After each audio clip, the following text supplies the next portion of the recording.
Vanakkam, and thank you so much for accepting to be with us, Dr. Thomas Wilp, all the Good way from morning. Geneva. Good morning. Thank you. Good This morning. Thank you very much for having me in the show. It's a pleasure to have you, such an expert in this particular area, and we are really grateful that you are able to allocate 60 minutes of your time to discuss on the pre-hospital emergency care and first aid.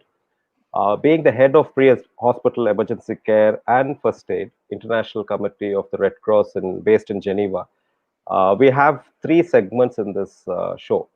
So the first segment will be about you, your schooling, your college, all the way till today. And the second segment will be about the main theme. And third segment is a surprise segment. So we'll start with you now. Over to you. Okay, thank you. So, starting with me, um, I grew up in Germany, so I'm German. In my childhood, I was quite rebellious, let's say. So, they kicked me out of kindergarten, and in school, I think most of my teachers didn't really like me. But I went through it. So, I went through school, I did my high school diploma. And after 10 years of school, I wanted to continue with school, but my parents they liked me to do a vocational education, to do something hands on, to get something, a document in my hand that I can use for earning money in the future. So I was not too happy about that, and then I decided to join the military. And in the military, I was not too successful because asking too many questions and asking why to do things and finding better ways of doing things. And people in the military, maybe if you are an officer, but if you are a starter, it's not what they like, people who are asking questions and asking why. So when I left the military, I then started my vocational training in business sales. So I was in a huge company producing trousers, vests, so all these things that you are wearing internationally, and we sold them internationally. And I did my training in business sales there for nearly 2 years. After that, I got self-employed, so I opened up a bookshop, books and some stationery for the businesses, which was quite interesting at the beginning. So I really, really liked it, to set it up, to organize all of it. But then it got a little bit boring, and I decided, now I go for college. I need my degree to enter university. So if I went for another 3 years of school, and finally I did my degree to be able to enter university.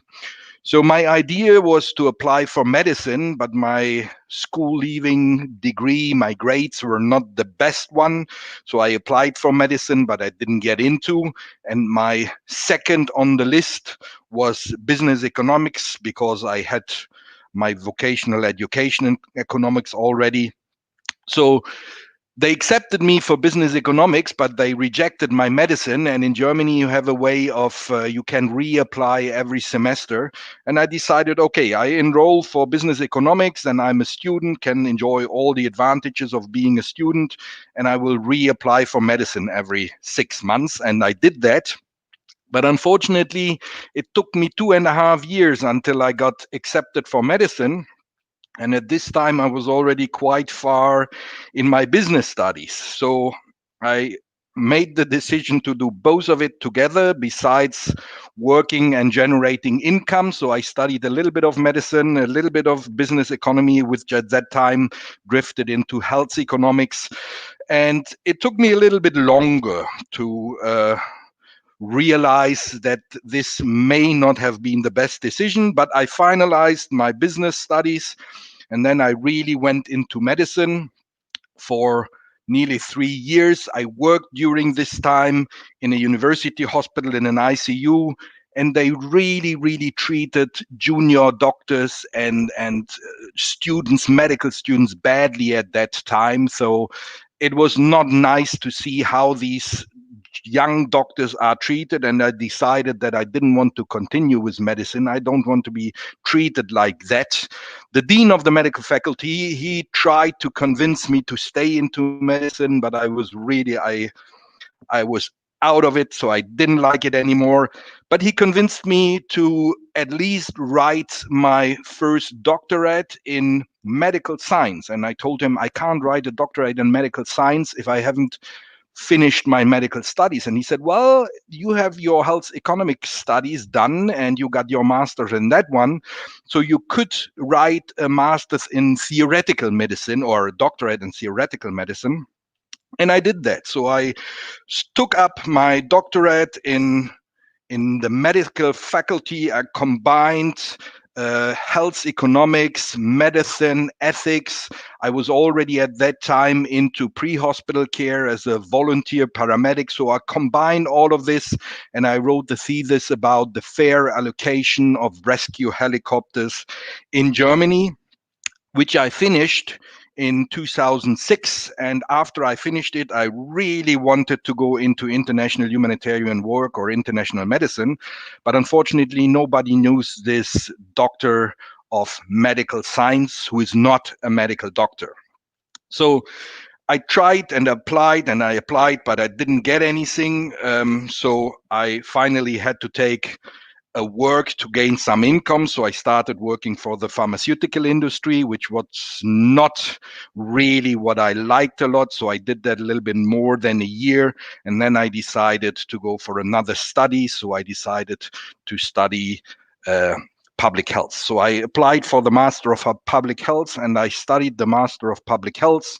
During the Master of Public Health, I already started working as a lecturer in between. So I studied that one in Berlin. After I did my Master of Public Health, I worked for the German Medical Association, which was quite interesting. Then I was offered by the university that I studied before to do my doctorate, my PhD in public health. So I started a second doctorate and started my doctorate in public health. I changed from the German Medical Association to the Charité University Hospital in Berlin, which is it is the biggest university hospital in Europe. So I worked there as a lecturer besides doing my second doctorate. And then after finalizing the second doctorate, I started another master's, a master's in disaster management and emergency management. And I was a little bit bored by working in Germany. So I decided I have to go international. If they don't accept me for international work still, so I have to try to find something else. So I went to Australia. I worked in Adelaide. I worked as a lecturer at the University of Adelaide in health economics and in public health.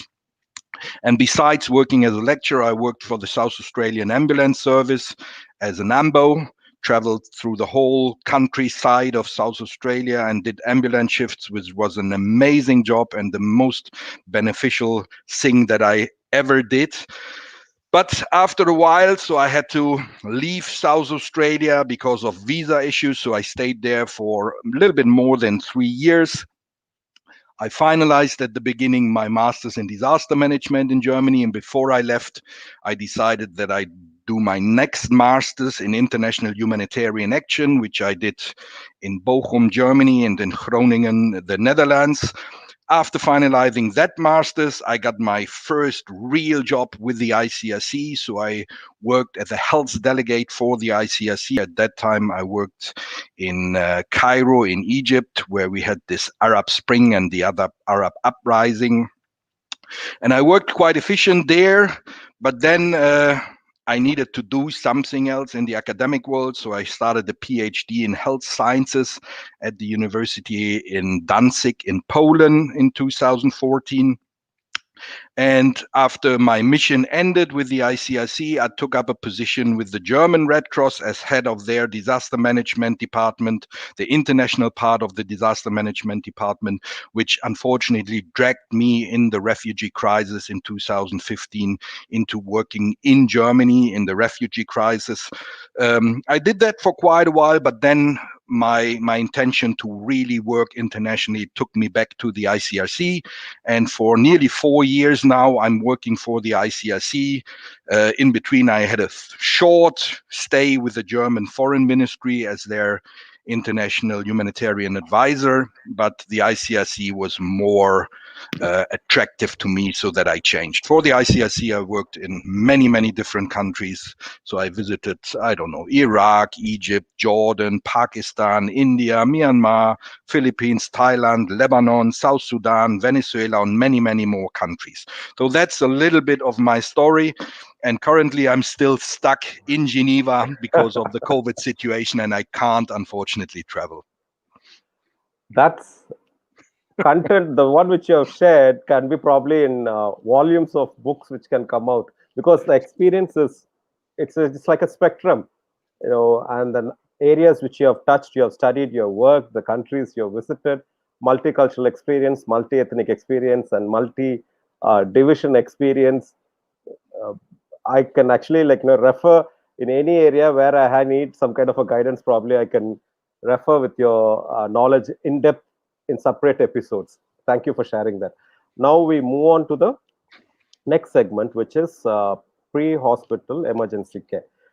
We have viewers from varied levels, from varied sectors.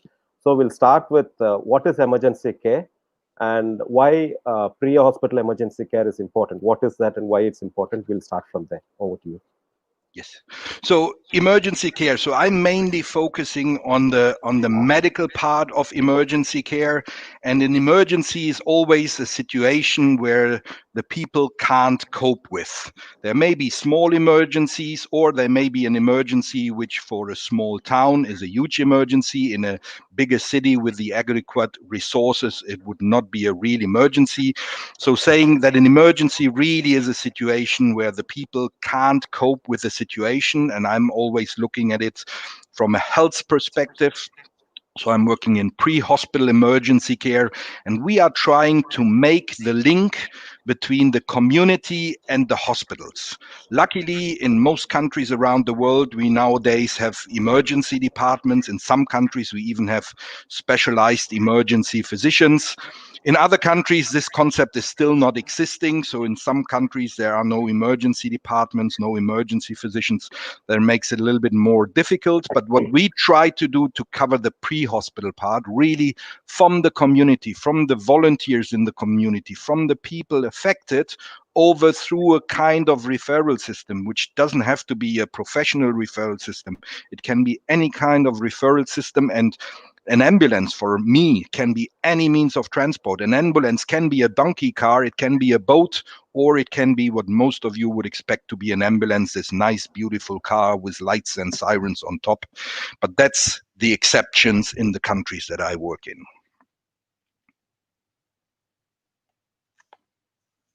Now, having given the base, what is emergency care and what is pre-hospital emergency care, you have traveled extensively. You've seen different countries, different operational styles. Um, uh, According to you, I'm not saying to compare the countries, but according to you, what are the basics that is required in order to ensure that the pre-hospital emergency care is maintained in the crisis situations? What is the basic that is to be there?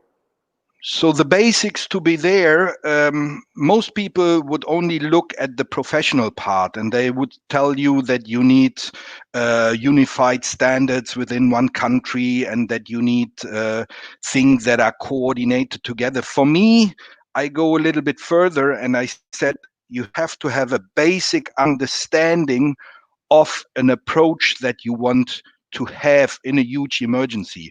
And very often, what the professional part is ignoring is the community, are the people, the individual people. So if we look at the devastating situation in Lebanon at the moment, they have an amazing ambulance service, which is even run by the Lebanese Red Cross. But the first people helping, and the people still helping now, cleaning up, keeping order, or repairing things, are the community. It's the community work, and the people sticking together, supporting each other, neighbors supporting each other. And in Lebanon, it's regardless which religion or which group you belong to. They are Druze, they are Sunni, they are Shia, they are whatever it is, they help each other.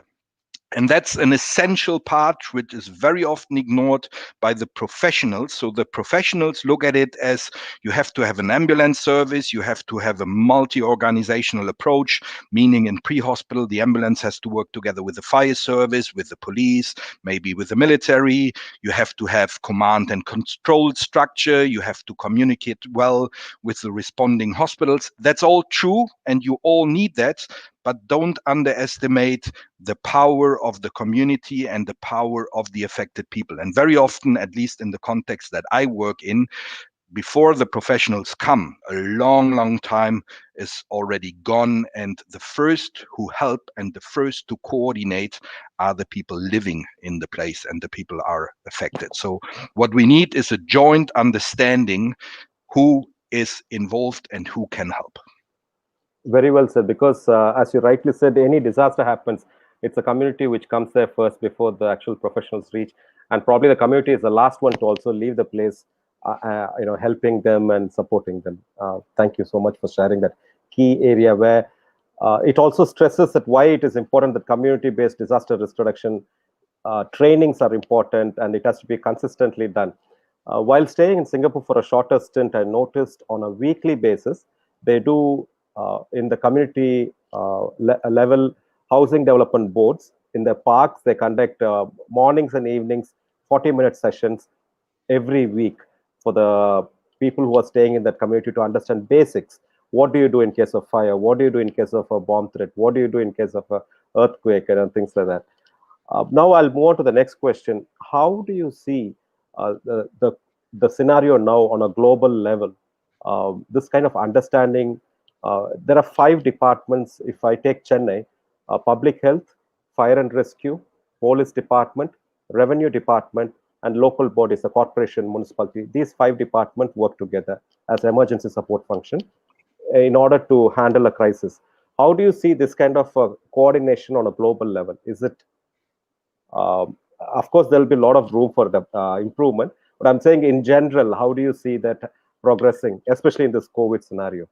So unfortunately, I have to say I'm quite disappointed. So I don't know Chennai. I don't know the emergency services in Chennai, but I can tell you what I see very often around the world. And what Mhm. I see around the world is that the separate services, they very often have amazing mass casualty, emergency, or disaster plans. They have contingency plans and all this. The problem is that the people on the ground are not aware of these plans. So you may have a fire service where the fire chief and his leading officers may have all the information about this plan, but the simple fireman does not know anything about it. And that is the same in the ambulance service. You see heads of ambulance services, CAOs, chairmen, whatever you call them, they have big, big plans in their drawer, but they are not sharing these plans and these ideas with the paramedics on the ground. And as you just gave the example of Singapore, the people on the ground are the ones who have to know what and how things should be done. And these things can be very, very basic and very, very simple. If everybody would just understand, for example, the concept of a triage, Exactly. making a priority list and making sure that the ones who need help first, who are immediately threatened by their life, that would be the first one to receive help. That would be an amazing thing. So coming back to your questions, I don't really see that departments are working together. They are separated, and they like to be separate, but we have to bring them back together. And unfortunately, what Corona showed for me, even the countries that should work together, like in Europe, we closed our borders. We blocked each other from each other. We are not working together. It is required that we do, and everybody understood now that it should be that way. But the first reaction was, I take care of myself. And that's the wrong one from my perspective. Okay. Thanks for being really honest on that, because even most of the people from this field would definitely resonate with your view, where we normally sometimes even go an extra mile to save another person's life, but where we have even to move from one particular place to another particular place to curtail the spread, we were asked to get e-pass and things were happening. Now the other area, like we have one Mr. Gonzalo Andres Martinez Jara. He has said 80% of lives that can be saved after a disaster or emergency will be cared for by bystanders with limited or no training. We just touched on that area. And how do you see this kind of issue can be solved? Because one thing what we did here was emergency management exercise. The concept is very simple: bring all the stakeholders who work during disaster from different parts of the particular city, from the particular state, 1,500 people, 10 to 12 courses, 4 to 5 days of classroom, and all of them should come to the, it can be from ACLS to BCLS, all these different areas, from administrators to teachers to nurse, all these people, they were trained, and then there'll be a tabletop, then a simulation exercise where it will trigger like a regular disaster. It will go to the control room, an ambulance service, triage will be done, every single thing with the not just using anything normal, but if it's a spine board required, the spine board will be there. So all these things will be done, and then all will be taken. There'll be observers in each ambulance with the timer to see how many minutes it takes them to reach the emergency. And once they reach the hospital, they'll see whether they have the kit, whether they receive them properly, whether there are enough emergency management kits or basic kits to do the initial one, and then whether they all have the proper identification of what has happened, whether it's an injury in scapula or cranial, based on those things, whether, which hospital they're being taken. Then right after that, they prepare a report where Yes. the hot wash happens, where they sit with the concerned heads and they say, okay, these are the things we trained, these are the things we observed, these are the things they've done good, these are the areas where they need improvement.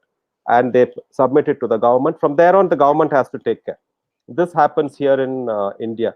I've been part of two exercises like that. One in the city which I'm living in, Chennai, in 2011, and I was coordinating this in 2012, right after my MBA in hospital management. I was deployed there to coordinate this. What is an industrial standard in global terms, something like this, for especially for urban disasters? Because we are looking at CBRNE more in the future days. Yes. So urban disasters management is really crucial in this area. That's why I'm asking that. Yes. Over to you, sir. So there are a lot of international standards, but let me be quite honest. Even the triage protocol, the triage approach, is not agreed. So there is a lot of differences in the standards, and that's why, coming back to my previous sentence, keep it basic, keep it simple, keep it the way that everybody understands. If you say spine boards, did they do the right thing? Did they write down the right thing? Most of the communities will not have a spine board. They will not know what a spine board is, and people get nervous if they only have 3 spine boards and they already have 3 patients on a spine board. What do they do then? So keep it simple, keep it really applicable for the people you train and for the community you train, and all for all the people involved. If we're coming back to international standards, unfortunately, a lot of countries, or even within countries, they do it different. So there are a lot of approaches. You have different triage approaches, SMART, START, you have Manchester, you have Canadian approaches. I'm just working together with the International Federation, with MSF, the ICRC, and the WHO. We are working on a simple, basic triage approach. The important thing is that the people you work with and the people you expect to be involved in your mass casualty, they understand what you do and how you do it. Let me give you an example. I don't know if you remember a few years ago in Las Vegas, there was a shooting. From a hotel, there was a guy shooting people on the ground. Yes, yes, yes. One hospital went on black alert. So the ambulance service did not bring any patients to this hospital anymore because they are on black alert. The problem was that for that hospital, black alert means they are ready, they can receive patients. If that Oh is God. not coordinated and the ambulance service does not know about that, that's a catastrophic situation. And very often we have these misunderstandings between the different actors. When you say they train together, that's an amazing thing. And the actors on the ground, the nurses, the paramedics, the fires, they like to train together. On the Yeah. top level, if it goes high, they more compete about funding and money, and they have other objectives very often. Thank you. Thank you for sharing that point. There's one more thing also which we did here, Doctor. One is strengthening emergency response system in hospitals when it comes to the primary health care. In 2015, as an independent consultant, I submitted a proposal to a Tamil Nadu government here, a state government, and they approved that. Visited all the 32 districts, worked with the public health and with the revenue department. So collector and deputy director health services, 2-day training. They bring all the staff representing all different departments, 150 people, 32 districts. So 4,800 people, we were training them. But the thing is, having that not just for public health, but also having all the departments together under one umbrella, it helps us. It helped us because right after the training, within 3 months, we had heavy flood. So it did help. Yes. It helped in a lot of better angle because there were people who were taking videos of how this training supported them. These kind of things happen. But as you rightly said, the consistency, funding, and all those things was a big question mark on that. We have, same Mr. Gonzalo has asked, what lessons in terms of coordination can be translated from COVID response to regular EMS service for the future? What are the learnings from COVID response, he's asking. So learning from COVID response is that everybody tried to do his own thing and everybody thought he was doing the right thing. But honestly, even now, we don't know if we are doing the right thing. So we should agree on a minimum agreed basics that we all can follow. And some of the basics are, for example, how to use personal protective equipment.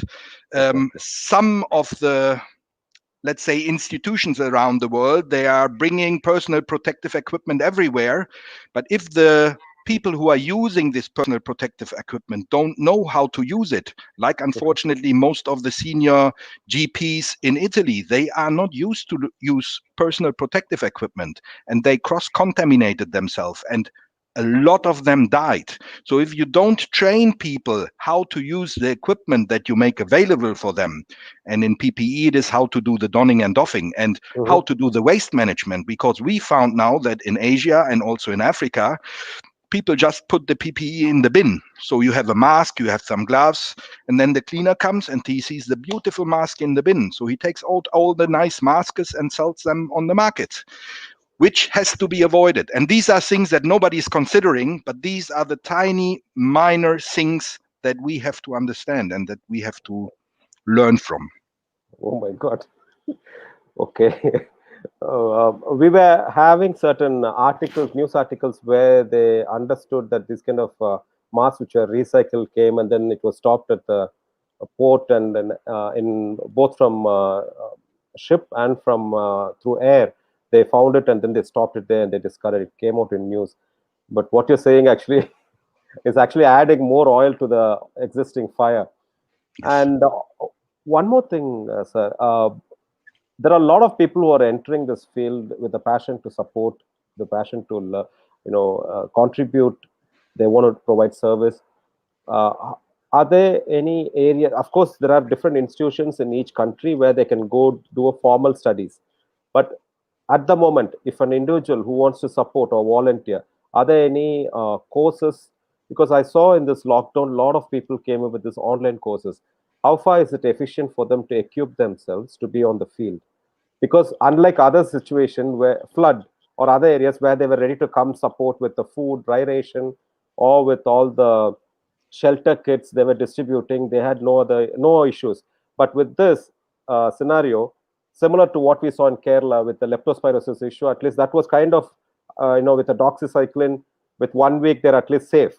But for this scenario, it's a little bit dangerous, and it shouldn't be that the person who comes to do service becomes a victim.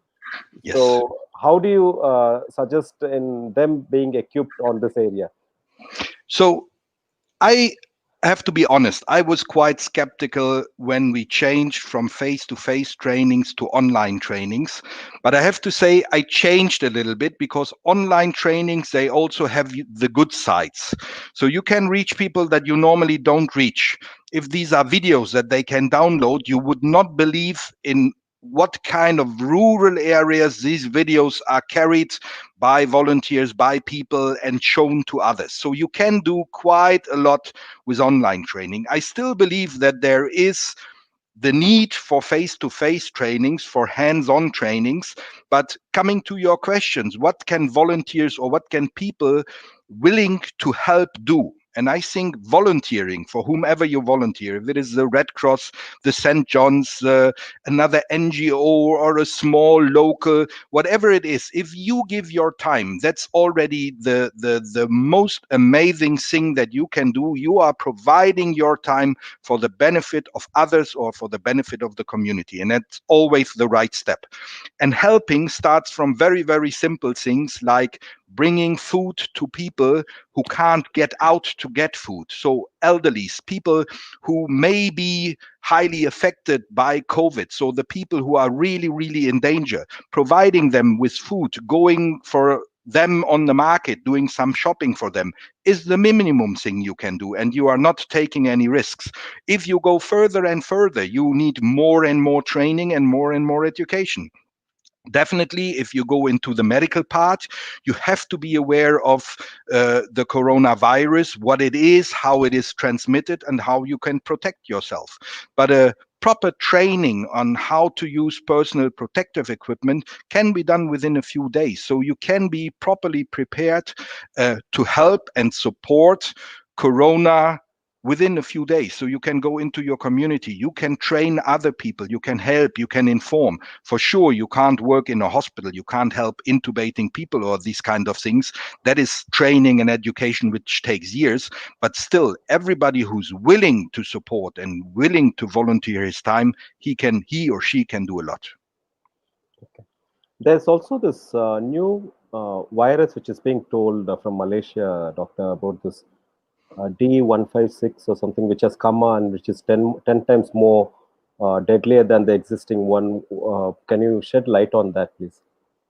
So until now, I don't have any scientific papers read about it. So I heard about it. The Chinese alerted that it was coming from Kazakhstan, but it's already in the discussion or in the air for quite a few weeks, and there is still no clarity about it. So I'm not sure what it is or how it How it is? manifests. So and Okay.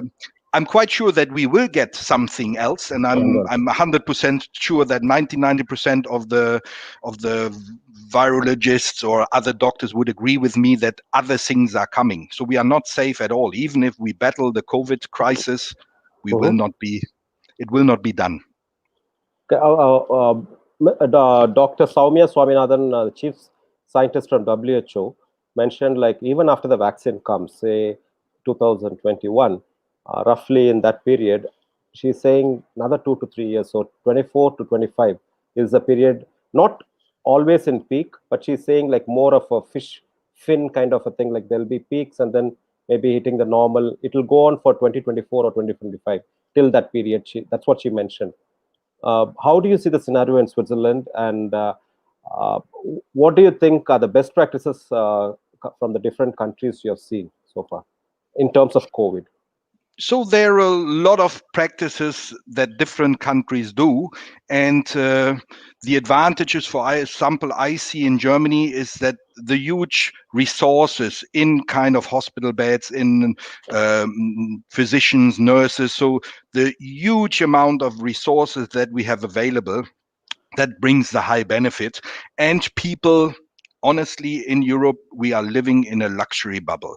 People are complaining about everything. Everybody's complaining about wearing a mask and being cut of his rights and whatever.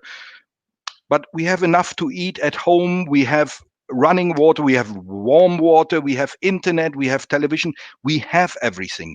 Most of the people are somehow employed or getting frequently at least money to make their survival. In other countries around the world, people are living from day to day. They have no other chance. They have to leave their house and they have to go out to get some money to feed their family and to survive the next day. So here in Geneva, in Switzerland, so I have two bathrooms here. I know people in some areas around the world, they have one toilet for 50, 100 or 150 people. In some of the favelas in some African countries or even in Latin America, people don't have electricity or running water or a toilet in their house. They have to go and share a toilet with the public. So these are things that are more worrying me than how it is going in Europe or how it is going in Geneva. So, and if you come back to the vaccine, yes, we may get a vaccine in 2021, but who's getting the vaccine?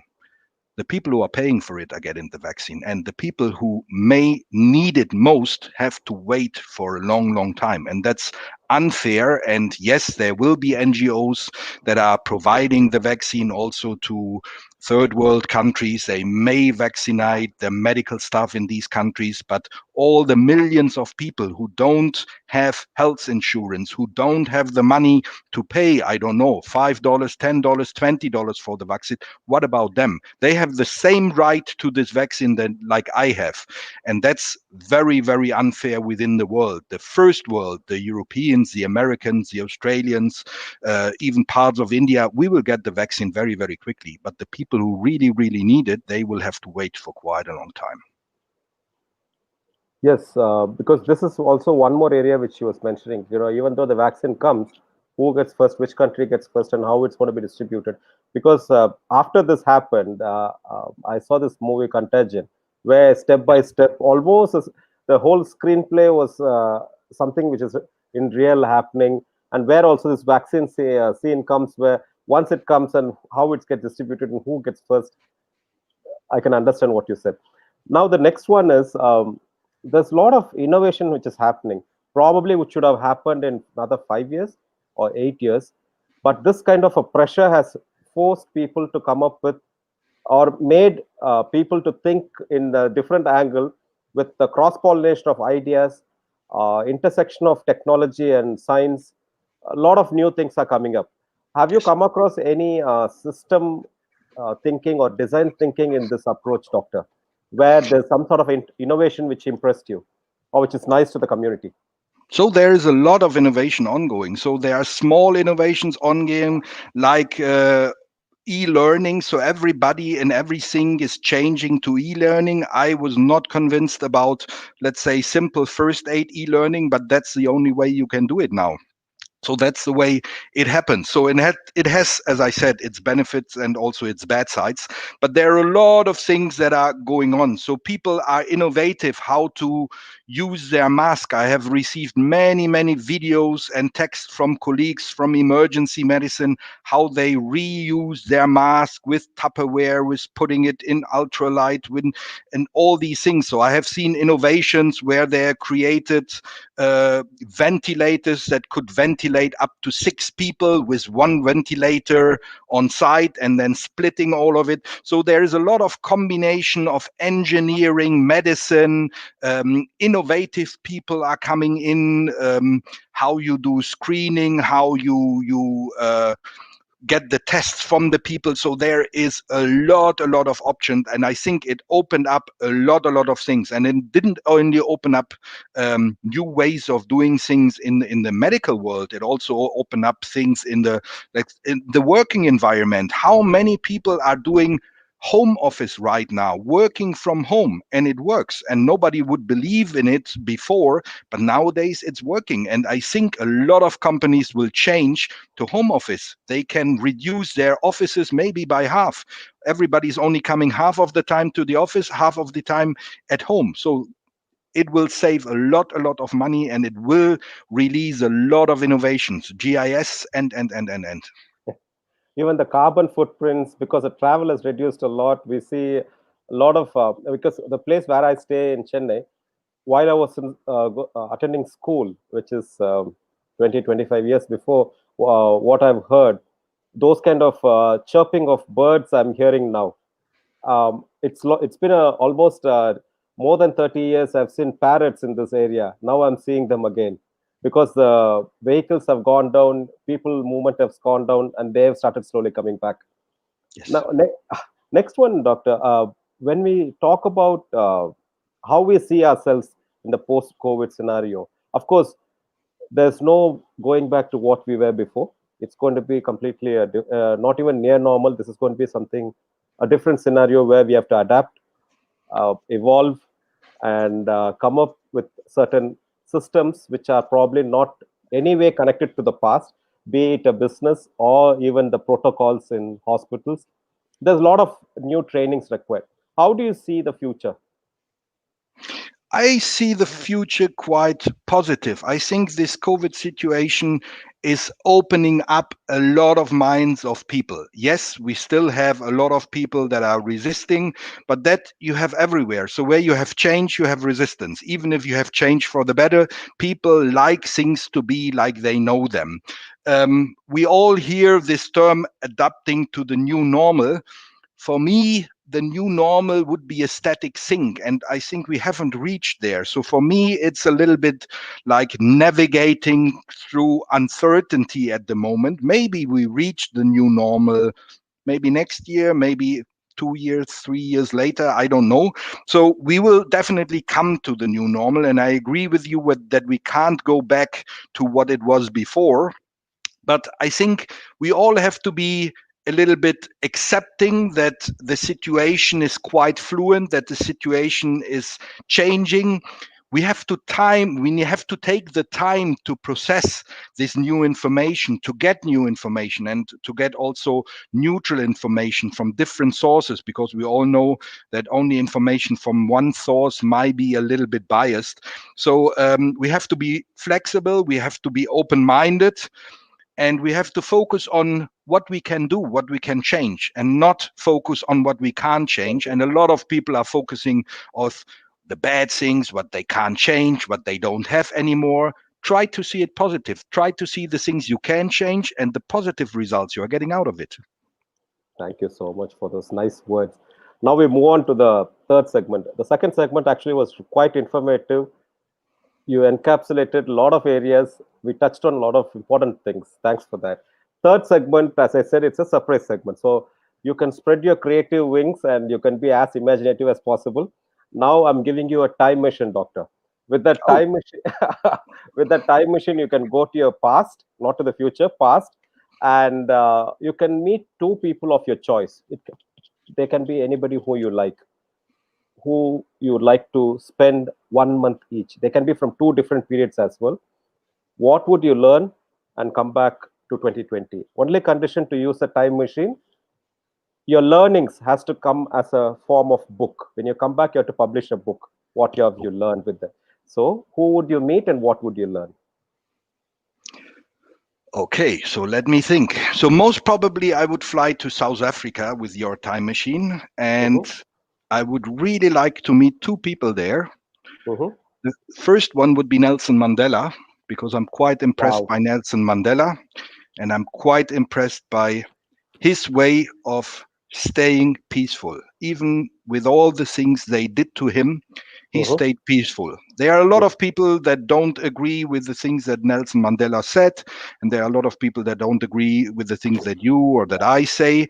But I think he was an amazing person, and I really would learn from, or would like to learn from him, how he managed to stay this neutral, peaceful, and always tries to encourage people to stay this peaceful, and how he kept his energy and power by being imprisoned and being treated so badly over such a long time.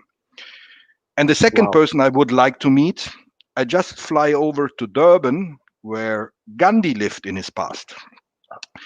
And Gandhi, at that time, he also stayed really, really, really, really peaceful. And I know that my job, the ICRC, we are working in armed conflict and war.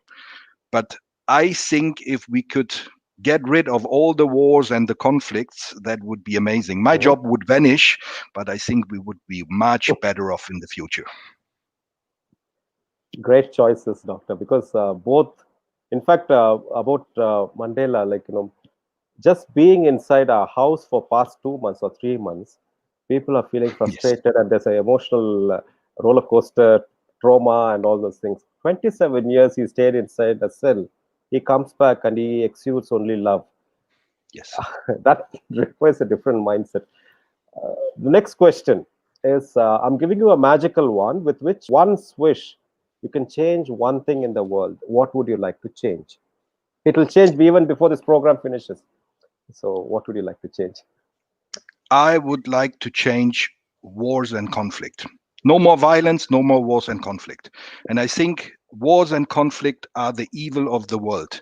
If we would live in peace together, and we can disagree on a lot of things, I think that is not the problem. The problem is the the point when we start using force to push other people what we want them to do. So getting rid of war and conflict would be my wish. Excellent, excellent, excellent. What more can I ask for from pre-hospital emergency care specialist from ICRC? Excellent choice. Now we move on to the gratitude segment, doctor, where you will thank all the people who have guided you, motivated you, basically who you owe your success to. You name them and you pay your gratitude to them. Over to you. So, who influenced me? So, I would name first is Professor Eberhard Zimmermann. He unfortunately died a few years ago, but he was my first mentor. He was the dean of the medical faculty where I studied medicine, and he was the one convincing me to write my first doctorate.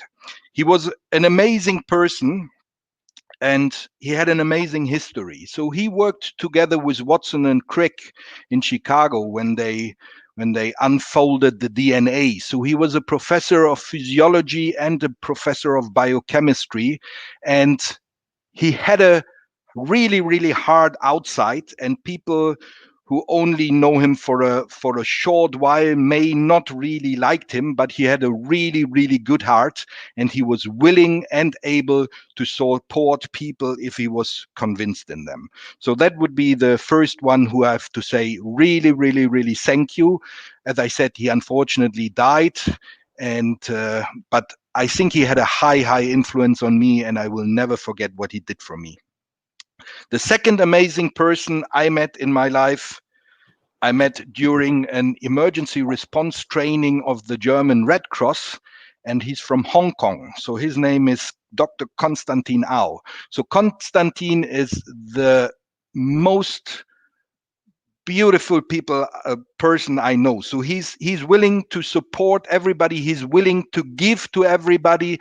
He's paying for all his nurses and all his people under him to get trained, to get educated, to travel the world, to improve their knowledge, and he pays all of it out of his own pocket. So he's an amazing person. He's living in a small flat.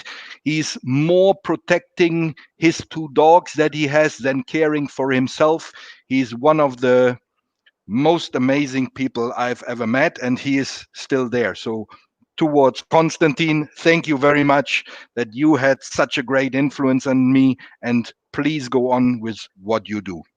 So, the third person would be somebody within the ICRC, Dr. Kaspar Tashdian. So, Kaspar was my first health coordinator when I worked for the ICRC in Cairo, Egypt.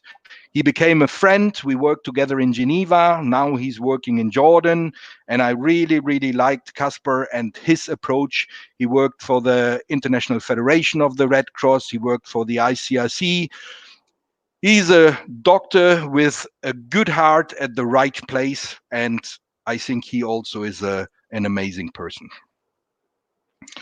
So then there are many other people that I have to thank. So I worked for the South Australian Ambulance Service, and then I have to thank David Long, my team leader at that time, for taking me on board, even though I was a foreigner, even though he knew that I was leaving the country, but he took me on board and he said he put trust in me. And I really have to say thank you. I'm really, really grateful for all the amazing doctors we have in emergency medicine, like Tamarush Cole in India, like Roger Dickinson in South Africa, or Abdul Khoury, who's the president of the European Society. These are all amazing, inspiring people, and I would love all of them to go on with what they do at the moment. Uh, During one of our trainings here, Tamrish was also here in Chennai. Tamrish Cole, along with Dr. Samir Mehrotra, Dr. Musafar Ahmad, the whole team was here. Banerjee from Calcutta, everybody was here. Thank you so much. Now, if you see the days you have crossed till date in your life, there will be a lot of learnings you would have seen in different stages. But Yes. if you sum it up, what is the topmost learning you think has helped you to be as strong as you are, or helped you to be successful? I think you have to realize that learning is a lifelong process. So not because I'm running to the university and doing degree and degree after one after the other. Mm, Learning is really a lifelong process. And I learned not to judge people from what I see, to judge people from the inside. So getting to mm, know people. And I have to be honest, I learned a lot of theory, approaches, and structures in university, but the most useful things in life I learned from normal people on the ground, sitting on the mm. campfire, listening to their stories, listening to their experience. So honestly, I learned most of the things that I'm using and that I'm very, very grateful of from the simplest people around the world. Excellent, excellent. I can resonate with that to a certain extent, with this uh, online medium helping us to also go in that direction a little bit. But of course, yours is more wider, and definitely we'll be in touch with you to learn that as well, Doctor. Now, uh, if you sum up what all we have discussed so far, what is the message to the world in terms of uh, where are the issues we discussed? What are the best practices we discussed? Where do we go from here? We discussed that as well. But in a holistic approach, what is the message you would like to give to the world? So the message I would like to give is that emergency disaster management and taking care of each other, we should not give that to the expert. And we very often tend to do so. So we say, yeah, but you are the fireman, you have to deal with it. You are the paramedic, you have to deal with it. And directing all these to the experts leads to us losing the capacity of dealing with problems ourselves. So if every individual would be able to deal with the things around us, with the problems around us, and if all of us would just help the people around us, the world would be such a better place. So taking the simple things on board and not putting all the responsibilities on others, then I think we would reach a lot more, and that would be what I would like to take, or what I would like the people to take out of this 1 hour. Take your own responsibility. So try to improve around you. Do the things that you can do. I know that these are small things, but if you have millions of people doing so small things, then all these smalls together become quite big. Excellent, excellent. Because, like, when each of us contribute, then the impact is definitely going to be more positive and more stronger and more massive. In fact, Yes. there are multiple layers, Doctor. Like, if you see, apart from the health impact which is created, economic impact, the livelihood aspect, it's no more resilience. It's more of focused on regeneration, helping them to come back more stronger, more of a kintsugi Japanese style of, like, okay, yes, the crack has happened, but fill it with gold. So that crack helps you to build back better. Again, it comes back to Sendai, and I like the way you actually framed the completion. It was really good. Thank you so much, Doctor. I asked a lot of areas. Of course, some questions which I prepared and some we had from the viewers. Uh, we have come to the tail portion of the end portion of the program. Are there any areas which we have left out and you would like to share? There are many, many, many, many areas I like to share, but Please. we had to focus on some areas. So, what I really, really would like to do is to encourage people to be active. So, whatever you want to do, if you are able to give a little bit of your time to volunteer for something, helping the community, helping your neighbor, helping somebody else, that would be amazing. So, I would really, really encourage everybody to help, to volunteer for something, and I would like the society to really appreciate volunteering. So I've seen some societies who really, really appreciate volunteering, and where you put in your CV when you apply for a position that you have been a volunteer, it's really, really positive. But I unfortunately also see more and more societies where volunteering is not appreciated. And if you don't appreciate something, people will not do it anymore, and you will kill the helping each other, and that will kill our humanity.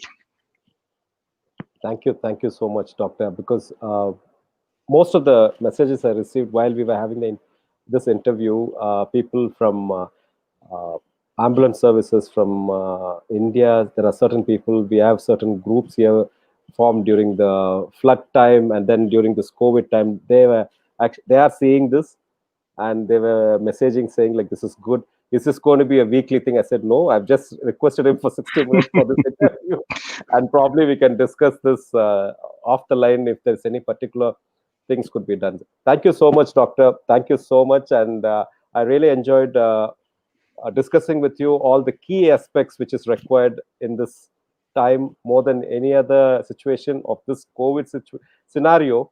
Having you in our show, I'm really grateful for that.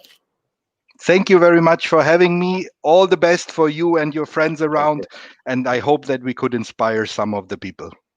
Thank you. Thank you so much. Thank you. That was Dr. Thomas Wilp, Head of Pre-Hospital Emergency Care and First Aid, International Committee of the Red Cross, based in Geneva, Switzerland. Such a nice gentleman, where I requested him whether he would be able to come and discuss certain key areas which is much needed now.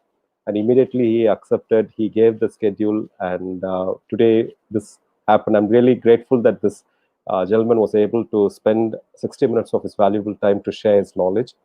Definitely off the line, we will check with him if there could be any other modules where more interactions could be organized in the future.